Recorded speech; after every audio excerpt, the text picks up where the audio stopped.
Okay, as we get started with our exploration of theories of counseling, there are some questions that I want you to ask yourself. It was a brief reflection that I want you to engage in. So now, if you will, please take out a sheet of paper and I want you to respond to the next 9 slides. Okay, these responses that you have, that's going to help you to start to build some understanding, develop some insight into your personal philosophy, and then we'll keep coming back to your answers for these over the course of the semester. Or you will, and even if we don't come back intentionally or directly with a prompt that requires you to come back to them, I hope that you will continue to consider your responses. So when you first meet with the client, when that client comes to meet with you initially, what is it that you want to know? Do you want to know what is not working or what is working? Okay. After you've had a second to write that down, you know what you want to know, then think a little bit about what does that mean. So some theories, as we cover some theories, they're going to operate from a perspective that looks at dysfunction first. And then there are going to be other theories that operate from a resiliency-based focus. You know, what is working, what are the strengths that the client has?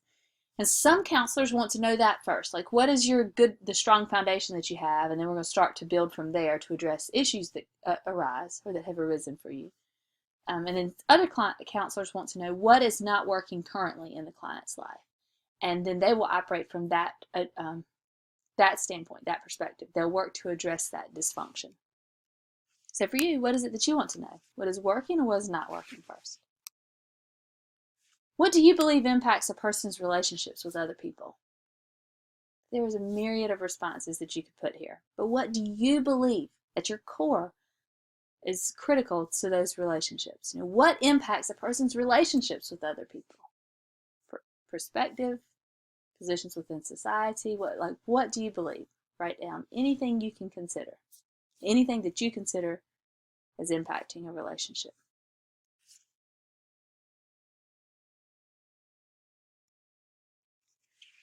What are the things about me that are the most important to me?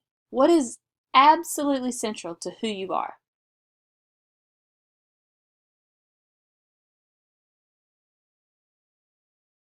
I ask you to write these things down because these are the things you have to hold on to.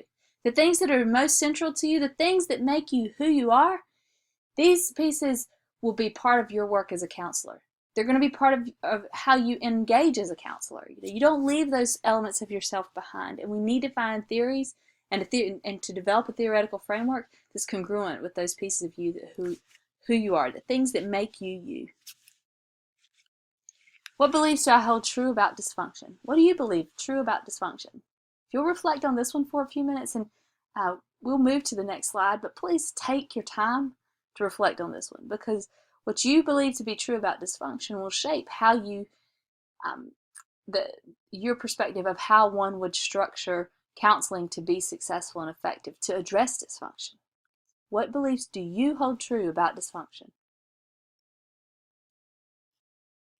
What beliefs do I hold true about how people learn to relate to other beings in their environment? How do we learn to be with others? How do we learn to engage with others? How do we learn to relate? What do you believe about that?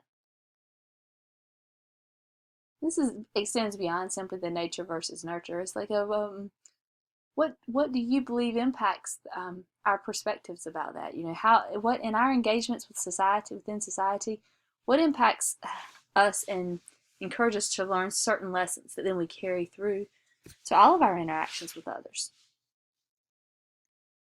What beliefs do I hold true about change? How do you think people change? How does change happen? Is change linear? Do you have change and then further change, or is it more of a process of you change a little, there's some integration of that change, a point at which you see some things that look more the same, instead of different, and then it becomes kind of different? Is it a process of growth over time with some backtracking? What do you believe about change? What do you believe to be the role of a counselor? Like, what's the counselor's role? Is it a collaborative partner who walks along with the client? Is it a guiding light, a beacon of truth for the client? Like, what do you believe to be true? And when you think about that role of the counselor, that what you write here, you'll see it more that it aligns what you have written, well, you'll see that it aligns more consistently with some theories than others, because different theories articulate the role of the counselor in many different ways. How do I define development, and what impacts development in terms of importance? Like, what is development? What do we mean? Over and over and over again this semester, I'm going to talk about counseling as a developmental profession, or developing programs, like sorry for the redundancy, or creating programs, counseling programs that you'll put in, comprehensive counseling programs that you'll put in place that are developmental in nature. So how do you define development? Some of you will have taken a class that focused strictly on development. I mean, like, you had a whole class on development. And some of you will probably have not taken that sort of class. But for you, how do you define development? And what impacts development? Now, I want you to describe the ideal counseling session. Just the structure, not like your outcomes, like the client is qualitatively different in a positive way. No, not that. The ideal counseling session. What does it look like? What does it look like when you do counseling? How will it look for you? How is your room set up? How do your sessions run? Are you doing individual counseling? Do you have family members coming in with the individual who's been referred? Are you doing family counseling? Are you doing group counseling? Like, are you out in the world, or like for like adventure-based counseling, or just out in the world like you're a school counselor, but you find yourself really working in the gym and the playground and other places? Like, how do you describe your counseling room and your counseling session? How does that play out for you? And how does it look? How does your room look? And how is the process for you? Now, over the course of this semester, what we're going to do is we are going to explore different theories, many different theories, and we'll just explore those theories from certain parameters. Your text is really, really helpful, and this is one of those texts that you should keep, because it will be great when you're studying for the National Counselor exam and the Praxis comprehensive exam too. Like, the text is broken down so each theory is covered in the same component parts, right? You'll see the role of the counselor, it goes straight through. Like, even the multicultural components will be explored for each theory. It's like every part gets covered the same way for each theory. So we'll have that piece, the curricular content piece. We'll have a text reading, you'll have some information from me, you might have a journal article, other pieces that get pulled into the module, things about the theory. You also have your Give Me 5 assignment. With the Give Me 5 assignment, what you'll see there is that you and your classmates will create this assignment that is very creative. Like, you bring in, you choose what you're going to highlight in 5 minutes or less, and it had about the theory, things that are essential you really want us to know or understand about the theory. Please do not just repeat information from the textbook, because everybody's supposed to read your text, right? You've got readings that are assigned each week from the text. But what do you think is most essential about what makes this theory itself? Like, what are the core pieces of this theory that we need to remember and carry with us? And present those in a creative way so we can remember them and carry them with us. So you've got all that. You got your curricular content, whatever instructor information I've provided, your Give Me 5 for each theory. You'll explore that theory, and then we'll assess that theory using your theory assessment assignment. So you'll look at the powers and sensitivities and assess where the theory is strong and where the theory has challenges or limitations. And so you will have done your reading, you've done this assessment, and then you'll have some prompt that you respond to for our discussion. Now, with every piece of this, what I'm asking you to consider is, how does this theory fit for you? Does it align with who you are, what you believe to be true about dysfunction, what you believe to be true about change and the relationship with the counselor and the client? Does it align so clearly that you could use it in its most pure form? You could step right into that theory and do it in its most pure form?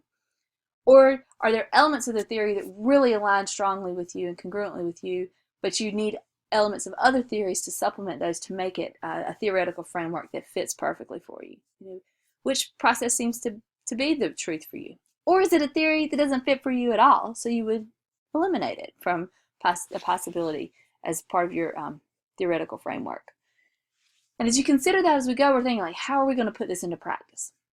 Because believe it or not, in the fall, you'll be starting your practicum. You will be engaged in a setting where you're doing counseling, and you'll be putting that theoretical framework into practice. So for now, just start thinking about these pieces of yourself. The one thing we absolutely know to be the truth is that you do not step into the room as a counselor and leave who you are personally behind. You are part of this. And an integrated counselor, a person who's able to reflect on biases and areas that are needed, in which you need to grow some. Like a counselor who's able to do that is a better counselor. It's someone who's better able to connect with their clients and provide stronger services. A person who's more authentic and genuine.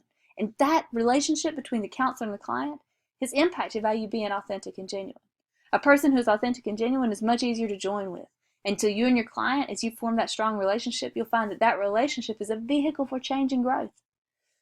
The research has demonstrated that over and over again, that the relationship between the counselor and client is one of the strongest indicators of success in counseling, successful outcomes in counseling. Okay?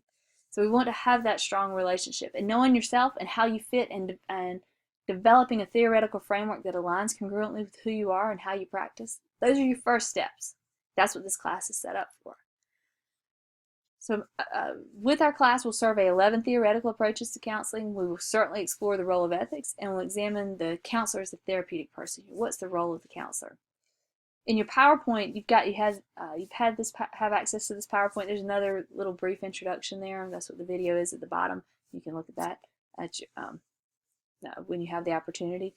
But for this, please take a few minutes more to go back through your responses and make sure that you were thorough in your responses to these slides and the questions that were put forth in these slides, because these will help you to develop insight into yourself and how theories are going to fit well for you, what theories are going to be the best fit for your process style and expectations. Thank you.